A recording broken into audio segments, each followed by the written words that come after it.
امام خمینی رحمۃ اللہ علیہ اور شاہ کے درمیان جو اختلاف شروع ہوا اس پہ میں کچھ چیزیں آپ کے سامنے پیش کرتا ہوں، اور لمحہ موجود تھے کہ ابھی تک ہم نے جتنی گفتگو کی اس میں امام خمینی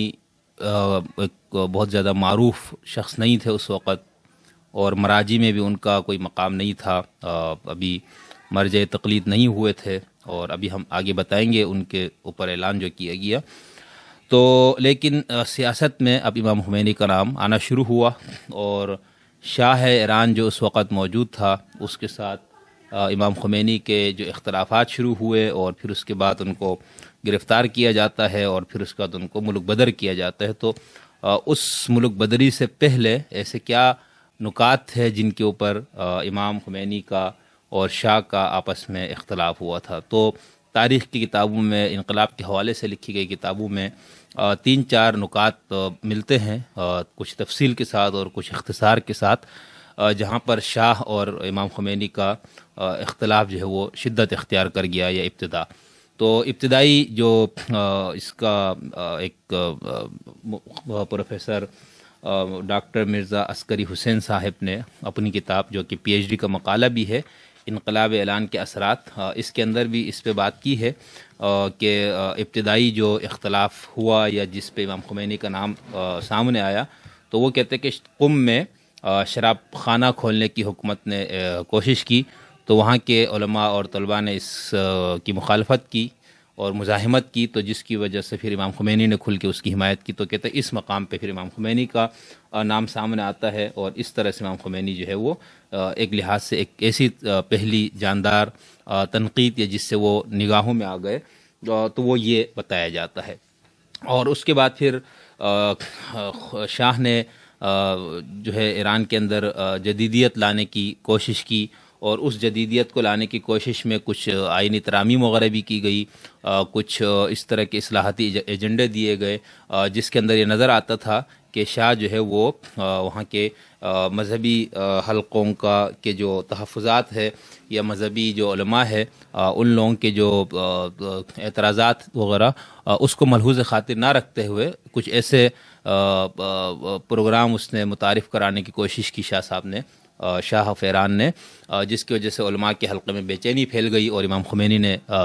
جو ہے بڑھ چڑھ کر اس کے اوپر آواز اٹھائی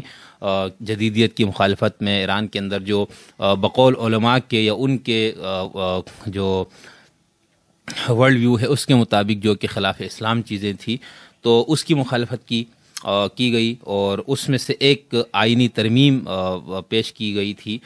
جس کی مخالفت یہ 1963 کی بات ہے، اور ڈاکٹر پروفیسر مرزا عسکری حسین صاحب لکھتے ہیں کہ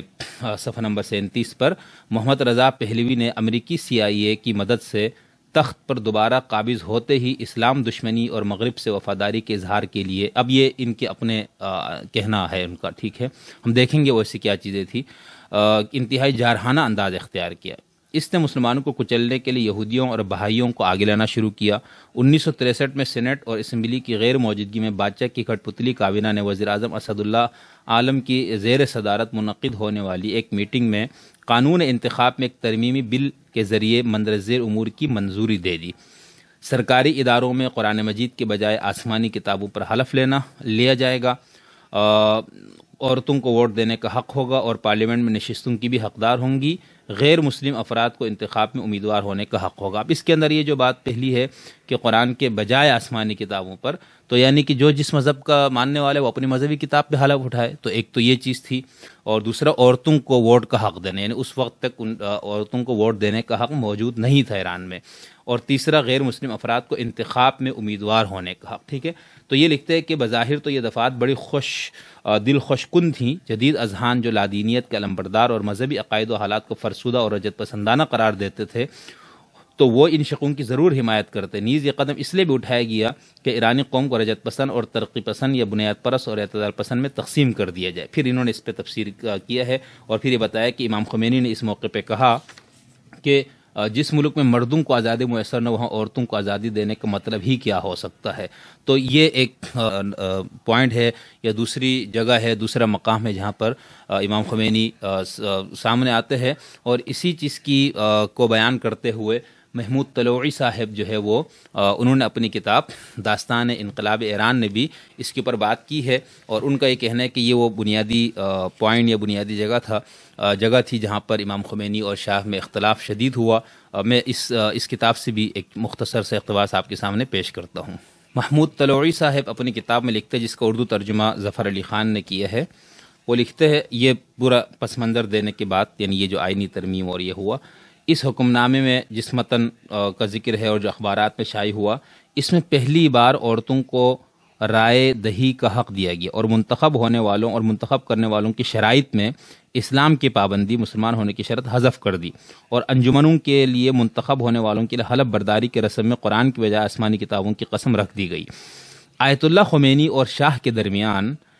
کشمکش اسی نقطے سے شروع ہوئی۔ اس وقت تہران کے اخبارات میں صوبائی انجمنوں کے انتخابی پروگرام بارے حکم نامے کی اشاعت کے بعد امام خمینی نے قم کے صف اول کے علماء کو اس حکم نامے کے مضمرات بارے میں گفتگو کرنے کی دعوت دی۔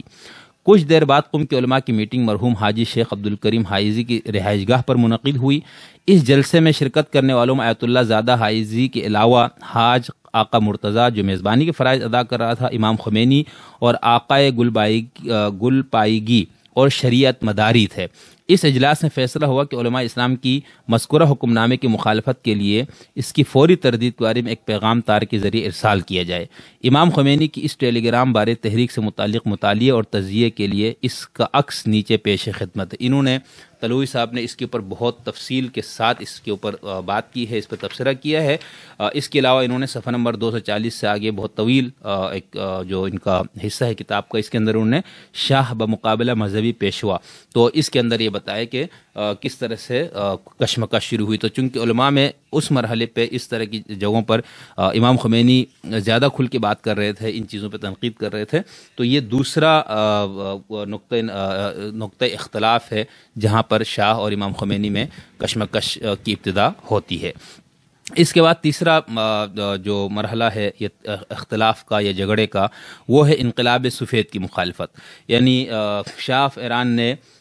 ایران کے اندر جو ہے وہ ایک اصلاحات متعارف کرانے کی کوشش کی، جس میں ان کا یہ نقطہ نظر تھا یا خیال تھا شاہ کا کہ میں اس کے ذریعے ایران کو ایک جدید ایران بناؤں گا، ایک طاقتور ایران بناؤں گا۔ اور شاہ جو ہے وہ توسیع پسندانہ عزائم بھی رکھتے تھے، اور ایران کو خطے کا ایک بہت طاقتور ملک، بلکہ وہ مغربی ترقی یافتہ ممالک کے مقابلے پہ ایک بہت ترقی یافتہ ملک بنانا چاہتے تھے۔ تو اس وجہ سے شاہ آف ایران نے بہت کچھ کرنے کا اعلان کیا، اور پھر شہنشاہیت کے خلاف تحریک بھی چل رہی تھی، تمام طبقوں کی طرف سے مخالفتیں بھی ہو رہی تھی، آزادی کا بھی مطالبہ ہو رہا تھا، حقیقی جمہوریت کے قیام کے لیے بھی۔ تو ان تمام وجوہات کی وجہ سے شاہ کا یہ تھا کہ میں ایک انقلاب سفید کے نام سے ایک پروگرام پیش کر رہا ہوں، جس کے اندر میں عوام کے لیے یہ سہولیات اور یہ ساری چیزیں فراہم کروں گا۔ تو عسکری صاحب ڈاکٹر مرزا عسکری حسین صاحب اپنی کتاب کے صفحہ نمبر 38 پہ لکھتے ہیں کہ ایرانی عوام کو ترقی اور خوشحالی کے نام پر ایک اور منصوبہ ترتیب دے کر اسے کل ایران کانفرنس میں پیش کیا۔ یہ منصوبہ بڑی طاقتوں کی ایما پر تیار کیا گیا تھا اور اسے انقلاب سفید کا نام دیا گیا تھا، ٹھیک ہے۔ اب اس انقلاب سفید کے اندر عسکری صاحب یہ لکھتے ہیں کہ جو بنیادی چیزیں تھیں، زمینداری کے نظام کا خاتمہ، جنگلات کو قومی تحویل میں لینا، سرکاری کارخانوں کے حصص کو فروخت کرنا، کارخانوں کے منافع میں مزدوروں کا حصہ، انتخاب کے قوانین میں اصلاح، سپاہ دانش کا قیام۔ اچھا، اب میں شاہ کی اپنی کتاب سے یہ بتاؤں گا کہ انقلاب سفید کو وہ خود کس طرح سے پیش کر رہے ہیں۔ یہاں پر انہوں نے کچھ نکات دیے۔ اچھا، یہ کتاب میں نے جیسے کہ کہا کہ بہت شدید حامی ہے عسکری حسین صاحب انقلاب ایران کے، ان کو بہت توقعات وابستہ تھی ابتدا میں جب یہ انقلاب آیا اور پوری دنیا میں ایک ہلچل اس سے ہوئی۔ تو یہ خود مسلکن بھی اور نظریاتی طور پر بھی اور ہر لحاظ سے یہ اس انقلاب کو بہت زیادہ پسند کرتا۔ تو ان کا ایک تبصرہ ہے، اسی پر میں پڑھ کے پھر شاہ کی کتاب سے آپ کو کچھ چیزیں بتاؤں گا۔ تو اس میں لکھتا ہے کہ اس منصوبے میں زمینداری کے خاتمے کی شق اس لیے رکھی گئی تھی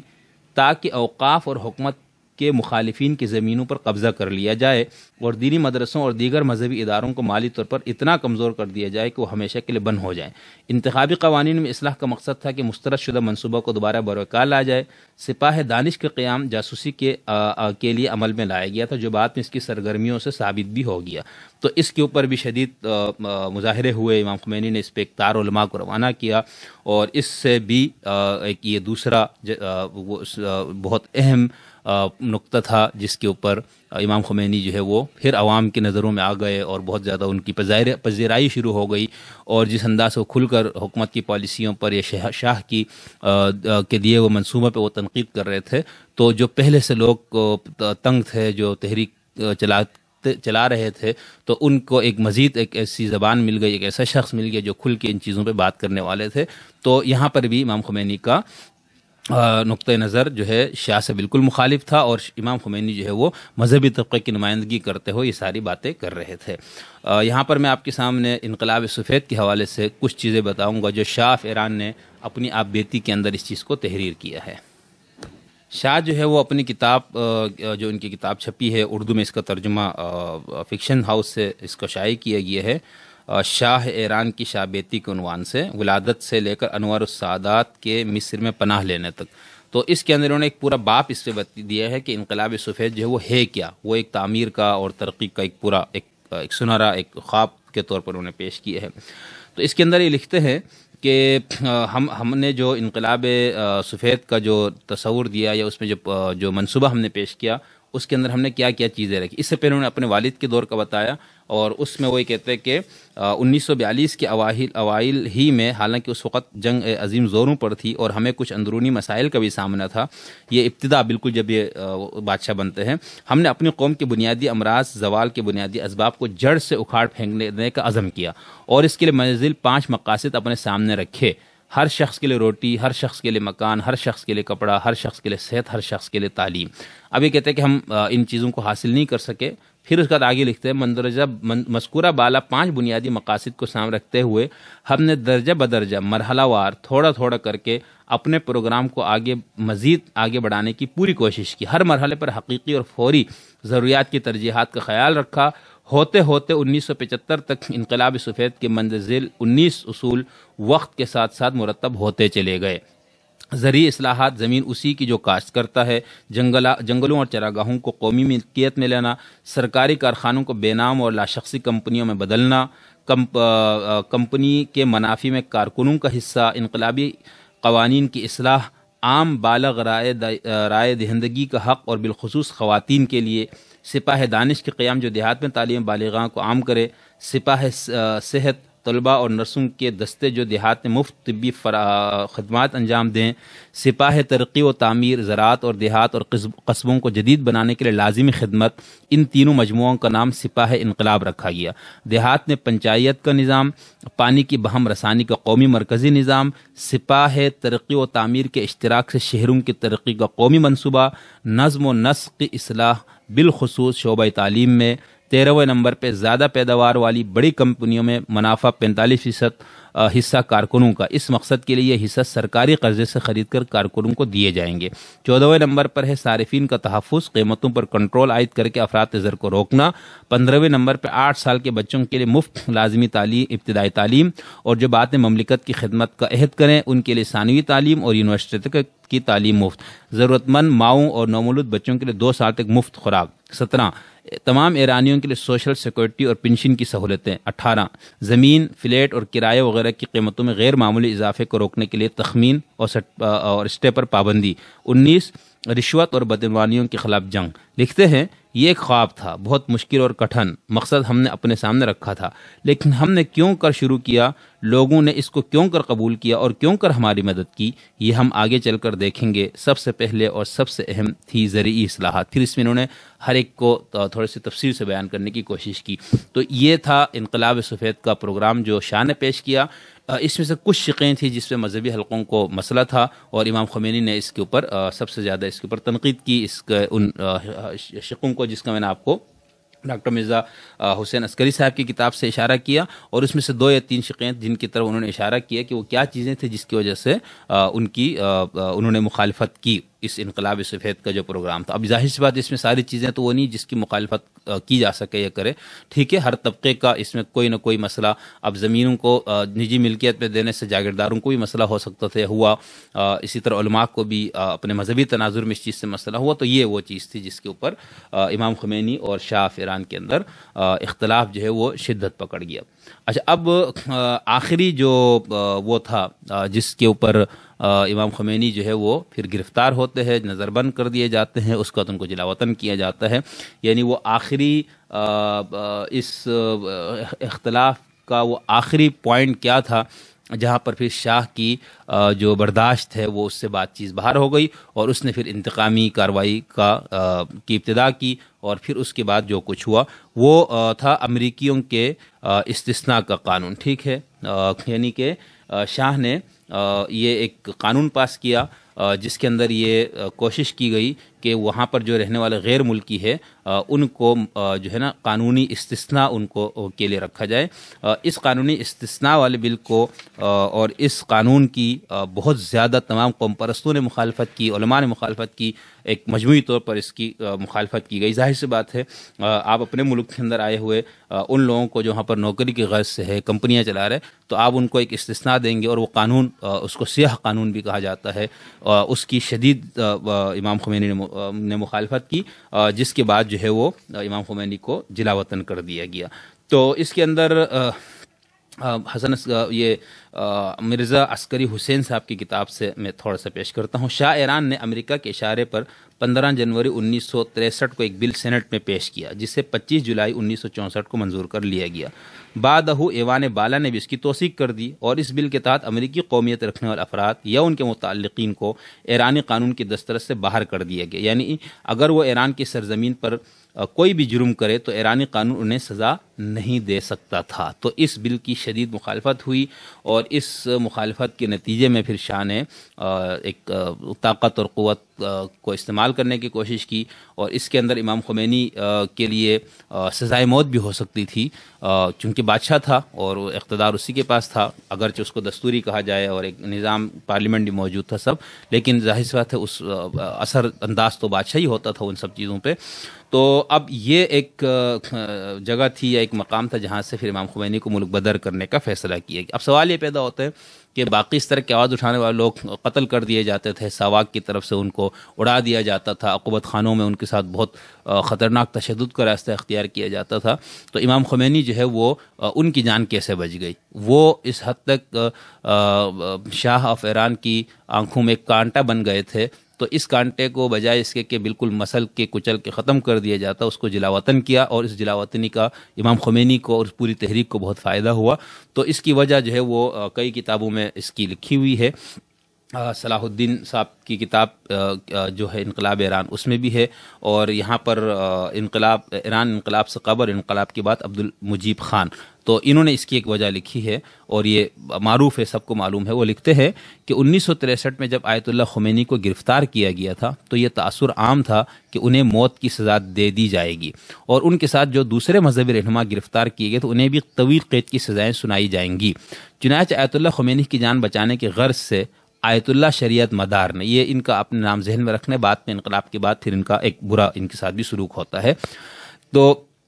امام خمینی کی جان بچانے کے لیے غرض سے آیت اللہ شریعت مدار نے فوراً شاہ سے رابطہ قائم کیا, اور تہران میں انہوں نے مشہد کے آیت اللہ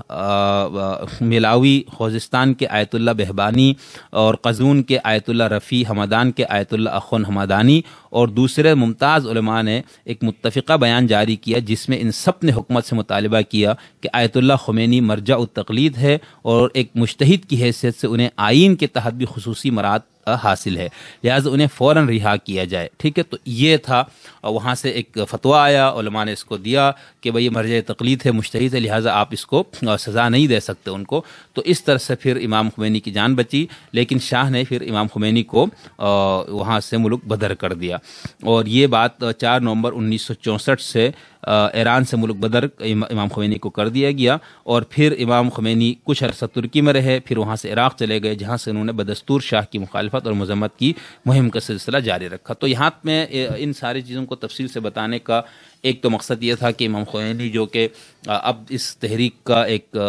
واحد جو ایک رہنما کے طور پر ان کو مانا جاتا ہے اور اپنی زندگی میں ان کو یہ حیثیت حاصل ہو گئی تھی، تو اس میں جو شہنشاہیت کے خلاف جو تحریک چل رہی تھی تو اس میں امام خمینی اور شاہ میں ایسا کیا مسئلہ تھا جس میں یہ ہوا، ٹھیک ہے۔ اچھا، باقی پارٹیوں کے لوگ بھی جلاوطن ہوئے، بہت سارے لوگ ملک بدر ہوئے، بہت سارے لوگوں کو وہاں پر تشدد کیا گیا، قتل کیا گیا، ہزاروں لوگ جو انقلاب لانے والے ہیں وہ اس کی تعداد 60 سے 70 ہزار بتاتے ہیں، اور جو شاہ اور اس شاہ کے ساتھ جو لوگ ہیں وہ اس کی تعداد کچھ 4 سے 5 ہزار یا 10 ہزار تک بتاتے ہیں۔ خیر، اگر ایک انسان کی جان بھی گئی تو یہ بہت بڑا خسارہ ہے،